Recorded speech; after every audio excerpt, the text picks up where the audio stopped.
تو کیا کرنا چاہیے؟ اس کا صحیح جواب ہے تو وہ نہ دیکھے کہ ان کی شرم ایک فطری چیز ہے، شریعت نے اجازت دی ہے، زبردستی نہیں کی ہے کسی سے۔ سوال ہے کہ آپ جانتے ہیں کہ کیا شرم گاہ دیکھنے سے نکاح پر یا رشتے پر کوئی برا اثر پڑتا ہے؟ اس کا صحیح جواب ہے ہرگز نہیں، بلکہ میاں بیوی کا ایک دوسرے سے گھلنا ملنا اور محبت سے پیش آنا رشتے کو مضبوط کرتا ہے، بشرطے کہ دونوں کی رضامندی ہو۔ سوال ہے کہ آپ جانتے ہیں کہ کیا میاں بیوی کے لیے بغیر کپڑے کے ایک ساتھ بیڈ پر سونا جائز ہے؟ اس کا صحیح جواب ہے جی ہاں، میاں بیوی کے لیے بغیر کپڑے کے ایک ساتھ سونا جائز ہے، لیکن پردہ اور حیا کا خیال رکھتے ہوئے دروازہ بند وغیرہ کرنا بہتر ہے۔ سوال ہے کہ آپ جانتے ہیں کہ خلاصہ کیا ہے شادی کی رات اور بعد میں میاں بیوی کو کیا ذہن میں رکھنا چاہیے؟ جب اس کی نئی شادی ہوتی تو ذہن میں کیا رکھنا چاہیے؟ اس کا صحیح جواب ہے خلاصہ یہ ہے کہ شریعت نے میاں بیوی کو ایک دوسرے کے لیے مکمل طور پر حلال کیا ہے۔ شرمگاہ دیکھنا بھی جائز ہے، مگر ساتھ میں حیا و محبت، نرمی اور ایک دوسرے کی رضامندی کا خیال رکھنا بھی بہت ضروری ہے۔ سوال ہے کہ آپ جانتے ہیں کہ وہ کون سا پرندہ ہے جو جل بھی جائے تو زندہ رہتا ہے؟ نام بتائیں۔ اس کا صحیح جواب ہے جگنو ایک ایسا پرندہ ہے جو جل بھی جائے تو زندہ رہتا ہے۔ سوال ہے کہ آپ جانتے ہیں کہ اگر سبز گھر لال اینٹوں سے بنتا ہو تو لال گھر کن اینٹوں سے بنے گا؟ اس کا صحیح جواب ہے اگر سبز گھر لال اینٹوں سے بنے گا تو لال اینٹوں سے لال گھر بنے گا۔ سوال ہے کہ آپ جانتے ہیں کہ دنیا میں وہ کون سا کھلاڑی ہے جس کے ایک چھکے پر 12 رنز ملے تھے؟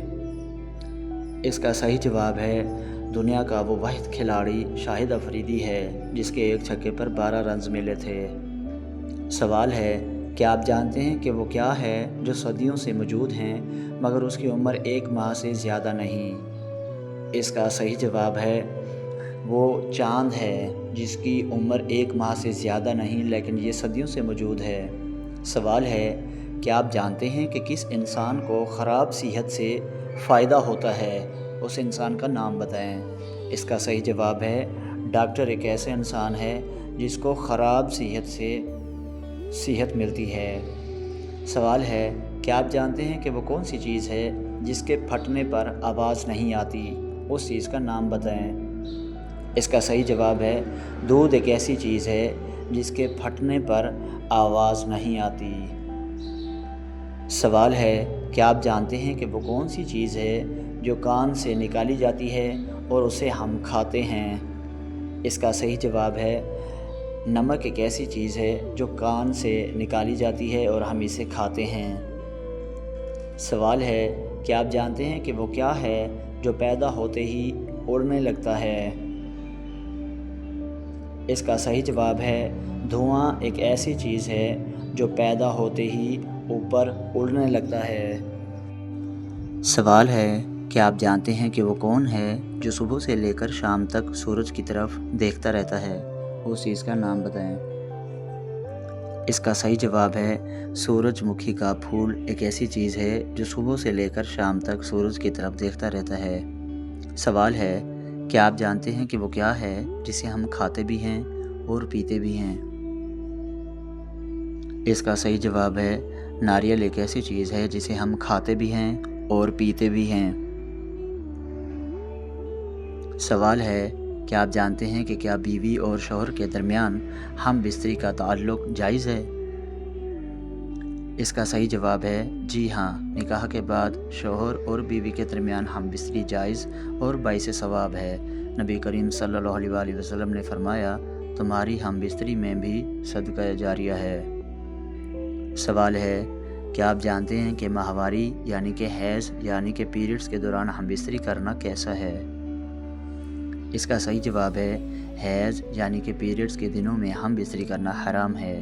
جب عورت پاک ہو جائے اور غسل کر لے تو اس کے بعد ہم بستری کرنا بالکل جائز ہے۔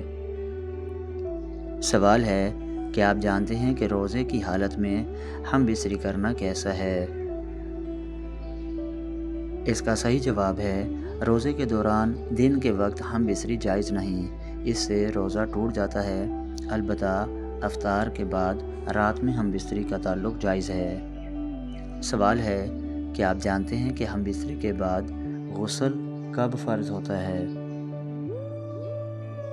اس کا صحیح جواب ہے جب شوہر اور بیوی کے درمیان میں ملاپ یعنی کہ دخول ہو جائے یا منی خارج ہو تو دونوں پر غسل جنابت فرض ہو جاتا ہے۔ سوال ہے کہ آپ جانتے ہیں کہ کیا نکاح سے پہلے ہم بستری کرنا جائز ہے؟ اس کا صحیح جواب ہے نہیں، نکاح سے پہلے کسی بھی عورت یا مرد کے ساتھ ہم بستری کرنا حرام اور کبیرہ گناہ ہے۔ سوال ہے کہ آپ جانتے ہیں کہ کیا مقعد یعنی پچھلے راستے سے ہم بستری کرنا جائز ہے؟ اس کا صحیح جواب ہے نہیں، پچھلے راستے سے ہم بستری کرنا حرام اور گناہ کبیرہ ہے۔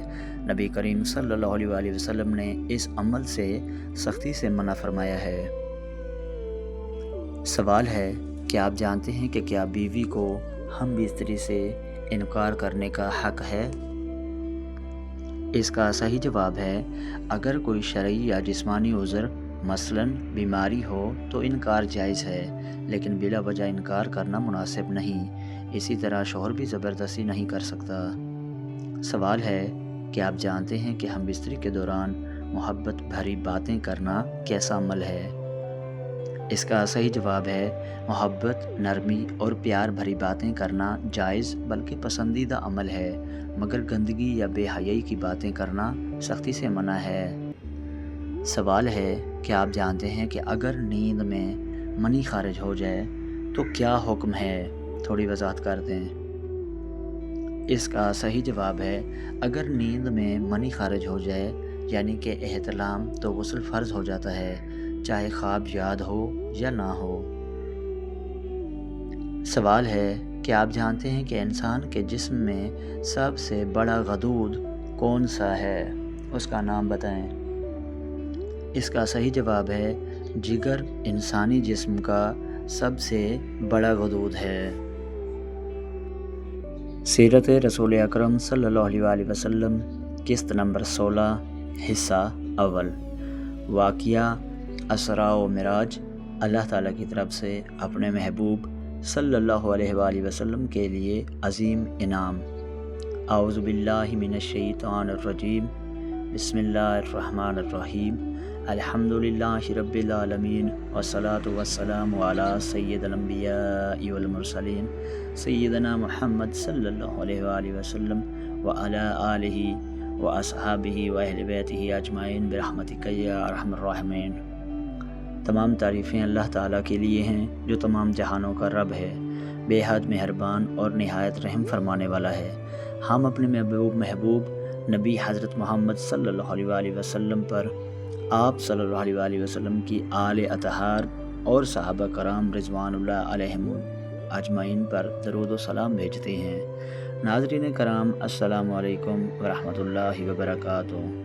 گزشتہ قسط میں ہم نے عام الحزن، حضرت ابو طالب اور حضرت خدیجہ سلام اللہ علیہ کی وفات، طائف کے دردناک سفر اور رسول اللہ کے صبر و استقامت کا ذکر کیا تھا۔ آج ہم سیرت نبوی صلی اللہ علیہ وآلہ وسلم کے ایک ایسے عظیم واقعے کا آغاز کریں گے جس نے اہل ایمان کے دلوں کو ہمیشہ کے لیے روشن کر دیا۔ یہ واقعہ ہے اسراء و معراج، جو اللہ تعالیٰ کی طرف سے اپنے محبوب صلی اللہ علیہ وآلہ وسلم کے لیے ایک عظیم اعزاز، تسلی اور انعام تھا۔ پہلا عنوان، عام الحزن کے بعد اللہ تعالیٰ کی خصوصی رحمت۔ عام الحزن رسول اللہ صلی اللہ علیہ وآلہ وسلم کی زندگی کا انتہائی غمگین دور تھا۔ حضرت ابو طالب علیہ السلام، جو دنیاوی اعتبار سے آپ صلی اللہ علیہ وآلہ وسلم کے محافظ تھے، اس دنیا سے رخصت ہو گئے۔ پھر حضرت خدیجہ الکبریٰ سلام اللہ علیہا، جو ہر مشکل میں آپ صلی اللہ علیہ وآلہ وسلم کا سہارا تھیں، وہ بھی وصال فرما گئیں۔ اس کے بعد طائف کے لوگوں نے آپ صلی اللہ علیہ وآلہ وسلم کے ساتھ جو ظلم کیا، وہ تاریخ کا ایک دردناک باب ہے۔ بچوں کو آپ صلی اللہ علیہ وآلہ وسلم کے پیچھے لگا دیا گیا، جنہوں نے پتھر مار کر آپ صلی اللہ علیہ وآلہ وسلم کے مبارک قدموں کو لہو لہان کر دیا۔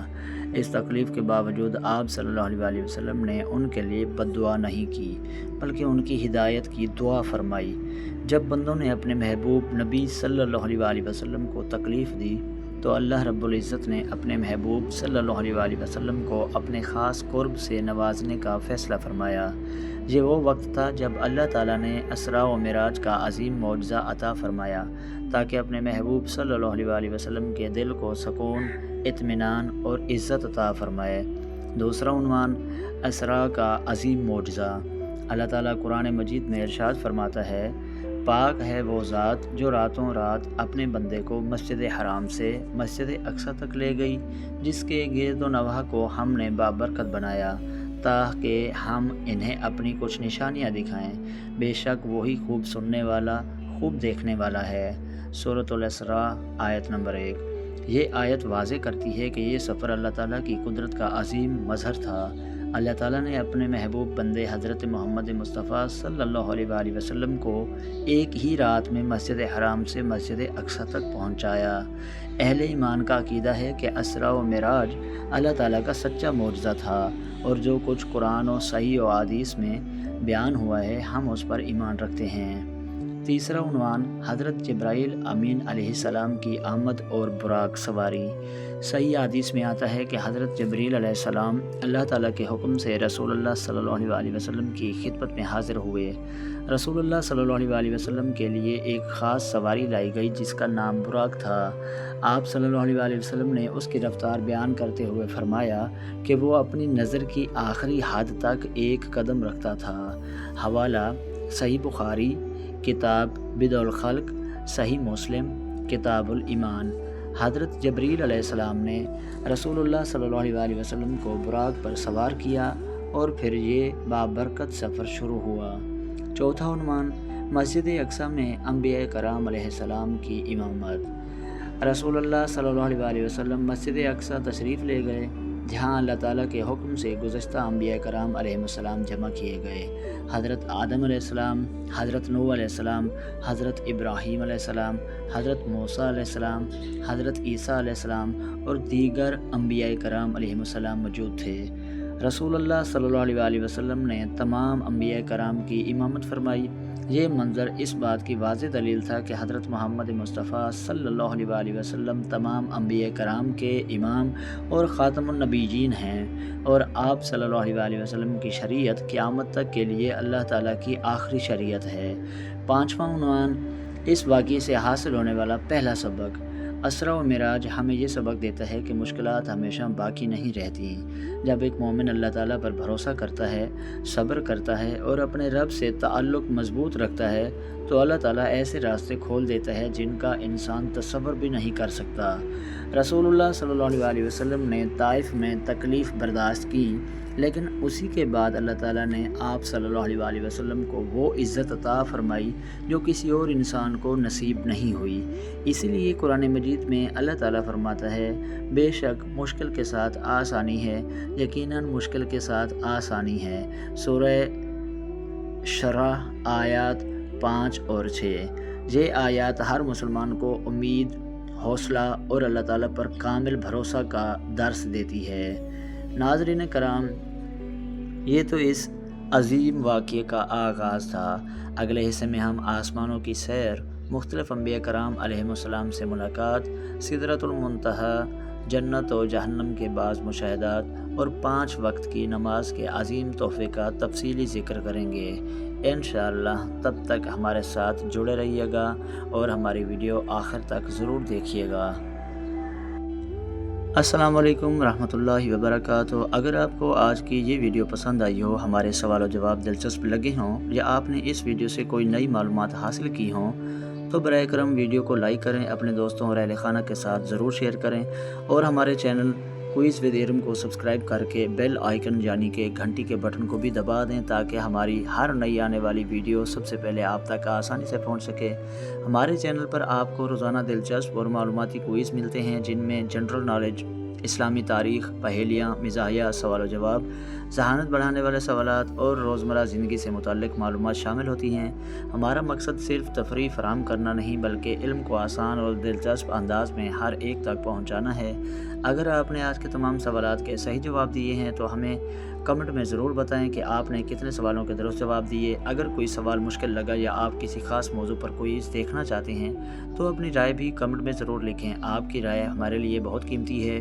اس کے علاوہ ہمارے چینل پر سیرت رسول اکرم صلی اللہ علیہ وسلم پر مبنی خصوصی سلسلہ بھی جاری ہے جس میں ہم قسط وار سیرت طیبہ کا مطالعہ کرتے ہیں تاہم ہم سب اپنے پیارے نبی حضرت محمد صلی اللہ علیہ وسلم کی مبارک زندگی، اخلاق، کردار اور تعلیمات سے رہنمائی حاصل کر سکیں۔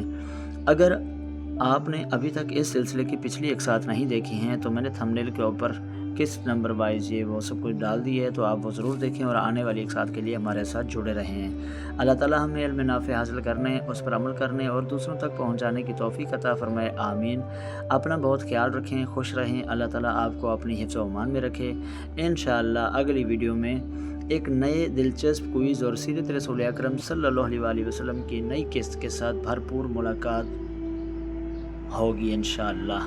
تب تک کے لیے اپنا اور اپنی فیملی کا خاص خیال رکھیے اور ہمیشہ فیملی کے ساتھ خوش رہیے اور والدین کی عزت و احترام کیجیے، بڑوں کا ادب اور چھوٹوں سے شفقت کیجیے، اور مولا آپ کے رزق، کاروبار، مال جان میں، عزت آبرو میں حفاظت، برکت عطا فرمائے اور آپ کے والدین کا سایہ آپ کے سروں پر بلند رکھے، اور جن کے والدین حیات نہیں ہیں، اللہ کو پیارے ہو گئے ہیں، اللہ ان کے تمام کے درجات بلند فرمائے، اور ان کے والدین کے جو مرحومین والدین ہیں ان تمام کے درجات بلند فرمائے، اور قبر کے اندر محمد والی محمد کی شفاعت نصیب عطا فرمائے، اور جنت الفردوس میں اعلیٰ مقام عطا فرمائے۔ تب تک کے لیے اپنا خیال رکھیے گا، اپنی فیملی کا خیال رکھیے گا اور مجھے اپنی دعاؤں میں یاد رکھیے گا۔ تب تک کے لیے میں اجازت چاہتا ہوں۔ السلام علیکم ورحمۃ اللہ وبرکاتہ۔ Thanks for watching. اللہ حافظ۔